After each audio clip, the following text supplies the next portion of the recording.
अस्सलामुअलैकुम, welcome back to another video another recipe. उम्मीद है आप सब खैरियत से होंगे। आज मैं आपसे एक वेरी क्विक रेसिपी शेयर करूंगी। ढाबा स्टाइल जो है मिक्स वेजिटेबल बनाने की रेसिपी है। आप अमूमन इसे बनाते होंगे घर पे, लेकिन ये तरीका जो है ना, ये आपने अगर ट्राई नहीं किया तो आपको जो है ना मस्ट ट्राई करना चाहिए। बहुत फास्ट, बड़ी जल्दी और बड़ी मज़े की बनती है मिक्स वेजिटेबल की ये रेसिपी। स्पेशली विंटर्स में तो स्पेशल बड़ी मज़े की लगती है। तो जो मैंने वेजिटेबल ली हैं उसमें मैंने 1 कप जो है वो मिक्स शिमला मिर्च के लिए हैं, तीनों कलर के। साथ में 1 कप मैंने आलू लिए हैं, 2 आलू थे जिसे मैंने क्यूब्स में काट लिया है। साथ में 1 कप जितनी पालक है, इसे भी आपने धो के चितरा और बारीक काट लेना है। साथ में 1 कप ही गाजर है और इसे भी बारीक जो है क्यूब्स में कटिंग कर लेनी है। और साथ में मटर हैं, वो भी 1 कप। अच्छा, वेजिटेबल जो आपने यूज़ करनी है, जो अवेलेबल हैं आप वो यूज़ करें, और जो नहीं है, जो मतलब इजीली अवेलेबल हो वो आपको कर सकते हैं। मिक्सअप चेंज थोड़ा बहुत कर लें। अब यहाँ जो है मैंने 1/4 कप जो है वो ऑयल लिया है। यहाँ हम सबसे पहले जो है वेजिटेबल को फ्राई करेंगे, और ये तरीका जो है ना, इससे सालन बड़ा ज़बरदस्त बनेगा और वेजिटेबल भी आपकी प्रॉपर कुक होंगी। तो सारी वेजिटेबल जो हैं वो मैंने डाल दी हैं, और साथ में आधी चम्मच जो है वो नमक जाएगा। और इस ऑयल के अंदर हम सारी वेजिटेबल्स को फ्राई करेंगे। और इतनी देर आपको फ्राई करना। शुरू में जब आप मीडियम फ्लेम रखिएगा और थोड़ा पानी भी रिलीज़ होगा, हमें उसमें इन्हें कुक भी करना है और फ्राई भी करना है। और ये जो है ना, आपको तकरीबन 70 से 80% वेजिटेबल जब आप फ्राई करेंगे तो ये कुक हो जाएंगे, क्योंकि वेजिटेबल फ्राई में जल्दी कुक हो जाते हैं इंस्टेड ऑफ पानी डाल के कुक करने में। तो इसलिए हम यहाँ इन्हें फ्राई करेंगे, और 8 से 10 मिनट लग सकते हैं, ज़्यादा टाइम भी लग सकता है। मीडियम फ्लेम रख के आप इसे प्रॉपर जो है वो फ्राई करेंगे। इतनी अच्छी इससे आपकी सब्ज़ी ये बनेगी ना मिक्स वाली, जब आप इन्हें पहले एक फ्राई कर लोगे। ये एक्चुअली एक ढाबा स्टाइल रेसिपी है, और जब भी ढाबे पे आप इस टाइप का सालन खाते हैं तो वो यही मेथड जो है वो फॉलो करते हैं, जिससे अच्छा सालन बनता है और मज़ेदार भी होता है।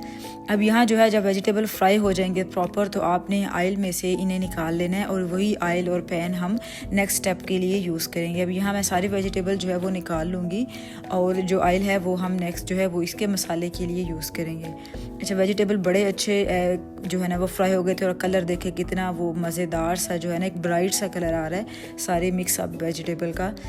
अब हम ये निकाल के रखेंगे, और नेक्स्ट आपको चाहिए होगा यही सेम ऑयल होगा। अगर कम लगे तो आप मज़ीद डाल लें, वरना वेजिटेबल जब हम डालेंगे वापस तो उसमें भी ऑयल होता है। अब यहाँ 1 टीस्पून जो है वो ज़ीरा डालना है। पहले आपको उसे 1 मिनट जो है वो इस ऑयल में फ्राई कर लेना है। और उसके बाद आप अदरक लहसुन का पेस्ट बना लें, 1 टेबलस्पून जितना ही वो चाहिए होगा।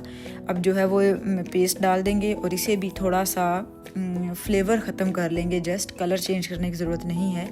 अब इसे भी 1 मिनट जो है, 1 मिनट जितना तकरीबन टाइम लग जाएगा, इसे भी हम इसे फ्राई कर लेंगे। और उसके बाद जो है हम प्याज डालेंगे। प्याज जो है मैं मीडियम साइज़ की यूज़ कर रही हूँ, और बिल्कुल फ़ाइन सी मैंने चॉप की है, ताकि प्याज जो है ना वो खड़ा खड़ा नज़र ना आए। आपको भी बिल्कुल फ़ाइन कर लेना है इस मसाले के अंदर। अच्छा, प्याज डाल देंगे, और अब फिर इसे जो है वो फ्राई करेंगे कंटिन्यूस, ताकि प्याज भी थोड़ा सा कलर चेंज कर ले। फिर हम जो है वो नेक्स्ट स्टेप की तरफ जाएंगे।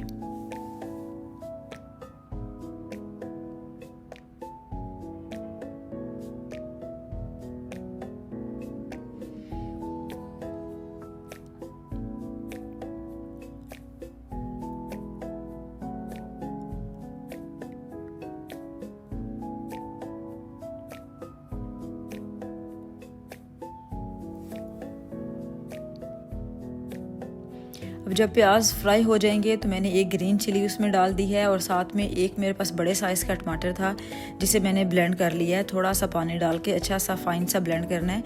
अगर छोटे साइज़ का टमाटर है तो 2 यूज़ कर लें, और इसे अच्छा सा ब्लेंड करके वो भी साथ प्याज में डाल दें। एक फ़ाइन सा मसाला बनेगा, और बड़ा मज़ेदार सा जो है ना इसका वो एक मसाला रेडी होगा इससे। तो जब ये मिक्सअप कर रहे होंगे ना, अभी थोड़ा पानी होगा तो उसी में ही हम इसे कुक करेंगे, प्याज को भी और टमाटर वगैरह इसके साथ मिक्स करके ना। तो साथ ही स्पाइस भी ऐड कर देंगे। यहाँ 1/2 टीस्पून जो है वो मैंने सुरख मिर्च का लिया है, और 1/2 से थोड़ी सी कम मैंने हल्दी ली है, और साथ में नमक अकॉर्डिंग टेस्ट डालिएगा, क्योंकि पहले वेजिटेबल में भी मैंने नमक डाला था, तो अभी मैंने थोड़ा सा मज़ीद ऐड किया है। अब इसे मिक्स कर लेंगे और स्पाइस को थोड़ा सा कुक करेंगे और फिर हम इसमें दही डालेंगे। मज़ेदार सा जो है ना वो एक फ्लेवर हम आज क्रिएट करने वाले हैं अपने मिक्स वेजिटेबल का। बड़ी अच्छी ये बनती है, सिंपल है, आप इसे ट्राई कर सकते हो। अच्छा, अब जब ये देखें अच्छा सा जो है ना वो फाइन सा पेस्ट जो हमारा वो रेडी हो गया है प्याज और टमाटर का, तो इस स्टेज पे आप जो है ये देख लें, ये देखिए बड़ा अच्छा बन जाता है। अब इस स्टेज पे आप दही ले लें, 2 चम्मच उसे फेंट लें थोड़ा, सिर्फ 2 टेबल स्पून जो है वो मैंने यहाँ दही ली है। अब जो है इसे डाल देंगे और इसे मिक्स कर लेंगे थोड़ा। अब दही डालने के बाद मैंने तकरीबन 1 मिनट उसे पकाया था और उसके बाद ही मैंने जो है इसमें वेजिटेबल ऐड कर दिए थे। थोड़ा सा पानी डाला है बस, और इस दही का जो है ना मैक्सिमम थोड़ा पानी ड्राई कर लें और थोड़ा सा रह जाएगा तो हम उसमें वेजिटेबल ऐड कर देंगे। आप चाहें तो 100% भी कुक कर लें, चाहें तो जब आपने दही मिक्स की है 1-2 बार वो जब कुक होने लगेगा तब भी आप वेजिटेबल ऐड कर सकते हैं, ये अब आपकी मर्ज़ी पे है। अगर तो आपके वेजिटेबल ज़्यादा कच्चे हैं तो फिर आप दही डालने के फ़ौरन बाद ही डाल दीजिएगा, ताकि उन्हें टाइम मज़ीद मिल जाए कुक होने का। अगर अब जब मेरा है तो मेरे ज़्यादा जो है कुक हो चुके हैं वेजिटेबल, तो मुझे इतने नहीं चाहिए। फिर भी मैंने 100% दही का पानी ड्राई नहीं किया, थोड़ा थोड़ा अभी है, तो इसी स्टेज पे ही मैं वेजिटेबल डाल दूँगी, ताकि मज़ीद मैं 10 से 12 मिनट इन वेजिटेबल को कुक कर सकूँ, ताकि प्रॉपर जो है वो 100% कुक हो जाए। अभी देख लें दही 100% जो है वो ड्राई नहीं हुई थी, या तो मैंने वेजिटेबल सारे मिक्स कर दिए हैं इसमें। हमने सारे वेजिटेबल फ्राई किए हैं, पालक नहीं डाली थी अभी तक हमने, और पालक जो है वो अब हम डालेंगे जब सारे वेजिटेबल मिक्स हो, क्योंकि पालक को हमें ज़्यादा ओवर कुक नहीं करना है और ना ही पालक को पहले डालने की ज़रूरत थी, वरना वो बहुत ज़्यादा मिक्स अप हो जाए नहीं थी उसमें। अब इन्हें मिक्स कर लेंगे आप मीडियम से लो फ्लेम रख के, तो जितने भी वेजिटेबल हैं आप उन्हें कुक कर लेंगे। अगर वो थोड़े बहुत कच्चे हैं तो पानी नहीं डालना, हम पानी के बगैर ही ये बनाएंगे और मज़ेदार सा सालन रेडी होगा। पानी डालेंगे तो टेस्ट डिफरेंट हो जाता है। अब जो है मैं पालक जो है वो इसके ऊपर डाल दूँगी और इसे कवर कर दूँगी, क्योंकि पालक भी रिलीज़ करती है पानी। कवर करके तो मैं 8 से 10 मिनट जो है मीडियम से लो फ्लेम रखूँगी और उसे कुक होने दूँगी, और उसके बाद जो है हम इसे एक दफ़ा पालक को मिक्स कर लेंगे ताकि वेजिटेबल प्रॉपर जो है वो डन हो जाए। यहाँ 7 मिनट बाद मैं आपको इसकी कंडीशन दिखाती हूँ।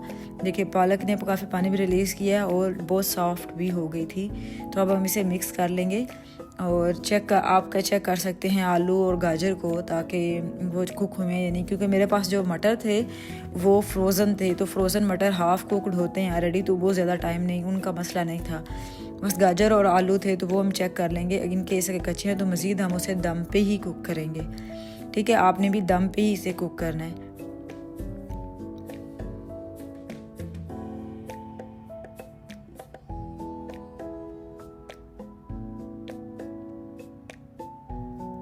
अब जब सारे वेजिटेबल आपके कुक हो जाएंगे तब आपने 1/4 टीस्पून काली मिर्च का डालना है और 1 टीस्पून आपने कसूरी मेथी डालनी है एंड पे, बिल्कुल जब सालन आपका रेडी हो जाएगा उस टाइम, और उसे मिक्स कर लेना है और बस चूल्हा बंद कर देना है। उसके बाद आपने ये बिल्कुल लास्ट स्टेज पे दोनों चीज़ें जाएंगी, इससे टेस्ट जो है ना बड़ा अच्छा आएगा।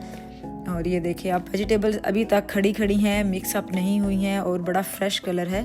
और अभी हम चेक कर लेंगे, और ये देखिए गाजर बिल्कुल फाइन सी वो सॉफ्ट हो गई थी, और साथ में आलू भी जो हैं वो भी कुक हो गए थे। मैंने वो चेक किए, सारे बिल्कुल अच्छी सी जो है ना कुक हो गए थे। आप भी यहाँ देख लीजिए। इसी तरह आपने वेजिटेबल को दम पे ही कुक करना है, पानी डाले बिना, और जो तरीका स्टेप बाय स्टेप मैंने शेयर किया इसी तरीके से आप पकाएंगे, बड़ा मज़े का सालन बनेगा और अच्छा भी और फ्रेश रहेगा। सारे कलर भी बिल्कुल परफेक्ट रहेंगे वेजिटेबल के, और मिक्सअप भी नहीं होंगी, सारी खड़ी और अलहदा भी होंगी और कच्ची भी नहीं होंगी। ये देखिए कितना मज़ेदार सा लग रहा है। अब हम इसे डिश आउट कर लेंगे। जब तक मैं डिश आउट करती हूँ आप चैनल को सब्सक्राइब कर लें, बेल आइकन का बटन प्रेस कर लें, ताकि आप मेरी मज़ीद नई आने वाली सारी वीडियोस जो हैं वो ऑन टाइम देख सकें।